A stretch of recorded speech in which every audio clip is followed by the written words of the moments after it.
வணக்க மக்களே, இன்னைக்கு மதிய விற்பனை அங்காடி வந்திருக்கோம். இது வள்ளுவர் கோட்டத்துக்கு அடுத்த பில்டிங்கா இருக்க மதர் தெரசா உமன்ஸ் காம்ப்ளெக்ஸ். இங்க வந்து தமிழக அரசு வந்து விற்பனை கண்காட்சி போட்டிருக்காங்க. வாங்க உள்ள போய் பார்க்கலாம். ஸோ ரொம்ப நீட்டா பண்ணியிருந்தாங்க. Thanks for Tamil Nadu government. சென்னையில் இருக்க ஈவெண்ட்ஸ் எல்லாம் நம்ம கவர் பண்றோம். இது வந்து பாத்தீங்கன்னா ஃப்ரீ ஈவெண்ட் தான். Mother Teresa complex, Valluvar Kottam next building. இங்க வந்து பாருங்க, தமிழ்நாட்டில் மொத்தம் 38 டிஸ்ட்ரிக்ட் இருக்கு. கிட்டத்தட்ட 38 ஸ்டாலுக்கு மேல 40 ஸ்டால் இங்க போட்டிருக்காங்க. எல்லா டிஸ்ட்ரிக்ட்டுமே கவர் பண்ணிருக்காங்க. அந்தந்த டிஸ்ட்ரிக்டோட சிறப்பு இருக்கும் இல்லையா? ஸோ அந்த பொருள் எல்லாம் இங்க வந்து எடுத்துட்டு வந்து விற்கிறாங்க. நிறைய வந்து ஹேண்ட்மேட் ப்ராடக்ட்ஸ் தான் இருக்கு. மெஷின் மேட் ப்ராடக்ட்ஸ் எல்லாம் வந்து பெரிய பெரிய கார்பரேட்ஸ் எம்எஸ்எம்இ பண்ணுவாங்க. இவங்க அதுக்கும் கீழே இருக்கவங்க, எம்எஸ்எம்இக்கு கீழே இருக்கவங்க. அதுவும் பாத்தீங்கன்னா எல்லாமே மேக்ஸிமம் உமன் ஆண்டர்பிரனர்ஸ் தான். தமிழ்நாடு கவர்மெண்ட் வந்து உமன் ஆண்டர்பிரனரை வந்து ரைஸ் பண்றதுல தமிழ்நாடு வந்து ரொம்ப ரொம்ப அதிக இடத்துல இருக்கு. இது ரொம்ப வரவேற்க தகுந்த விஷயம். இந்த மாதிரி உமன்ஸுக்கு வந்து சப்போர்ட் பண்ணுங்க.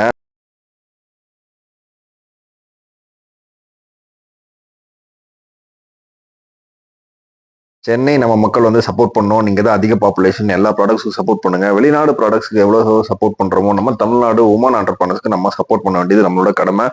மறக்காம லைக் பட்டன், சப்ஸ்கிரைப் இதெல்லாம் பண்ணுங்க. அப்பதான் எங்களுக்குமே மோட்டிவேஷனா இருக்கும். வேற எங்கெங்கெல்லாம் ஃப்ரீ ஈவெண்ட்ஸ் இருக்கும் அங்கெல்லாம் நாங்க உங்களுக்கு போய் கவர் பண்ணி கொடுக்குறோம். அதை தாண்டி எங்களுக்கு ஒரு யூடியூப் சேனல் இருக்கு. அந்த யூடியூப் சேனலுக்கும் நீங்க வந்து சப்ஸ்கிரைப் பண்ணி சப்போர்ட் பண்ணுங்க. சொன்ன மாதிரி இங்க வந்து வயசானவங்கல இருந்து யங் ஆண்டர்பிரனர் வரைக்கும் எல்லாரும் இருக்காங்க. அவங்களுக்குலாம் வந்து உங்களோட சப்போர்ட்டை கொடுங்க. உமன் ஆண்டர்பிரனர்ஸ்க்கு என்னோட சப்போர்ட் எப்பயுமே இருக்கும். சிவா மாதேஸ்வரன், சிவாஸ் வியூ.